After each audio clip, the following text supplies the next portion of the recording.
proof of Pakistan sponsoring terror now out in the open. Barely 5 months after Operation Sindoor disseminated LeT headquarters in Pakistan's Muridke, Pakistan is now rebuilding it. Lashkar-e-Taiba has demolished and begun reconstructing its Markaz-Taiba headquarters in Muridke, which was destroyed in the May 7 Indian airstrike during Operation Sindoor.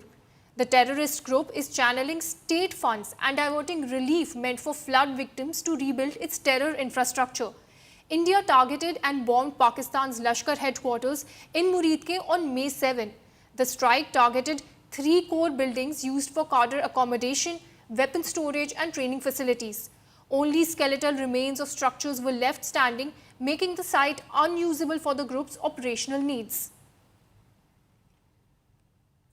For more on that, we have my colleague Gaurav Sawant joining in. Gaurav, we see barely 5 months after Operation Sindoor, Pakistan is now rebuilding Lashkar terror headquarters in Muridke. What more can you tell us about this? So what Pakistan is doing right now, the Lashkar-e-Taiba is bringing down the structures that had been decimated by Indian Air Force precision strikes on the 7th of May as part of Operation Sindoor. This is the first time that India struck at the heart of terror, whether it was at Muridke or at Bahawalpur, headquarters of Lashkar-e-Taiba and jaish-e-mohammad. And the Lashkar-e-Taiba is now rebuilding that place. To rebuild that place, they are first taking down that entire structure. And in midst of a flood relief operation in Pakistan, money that was meant for flood relief for common Pakistanis is being diverted to rebuild the Lashkar headquarters at Muridke. Lashkar-e-Taiba, of course, now goes by the name of Jamaat-ud-Dawa and then Falah Insaniyat Foundation. They keep changing their names to dodge the FATF grey list and their global sanctions. However, Hafiz Mohammad Saeed, a UN-designated terrorist, and Lashkar-e-Taiba, a UN-designated terrorist organization, they continue to operate. And India today has accessed these images that show how the terror infrastructure is being rebuilt. And that's exactly why Prime Minister Narendra Modi had made it very clear that India's Operation Sindoor continues. There's only a ceasefire that's in place, but the operation continues. Should there be terror, there will be consequences for Pakistan, Jessica. Right, so this makes clear that Pakistan PM Shahbaz Sharif's double speak on global stage, where on one hand he says he condemns terror, but here is the proof of how it's channeling relief funds to rebuild terror infrastructure in state. Jessica, you're absolutely right. In fact, this has been Pakistan's tactics for the past several decades.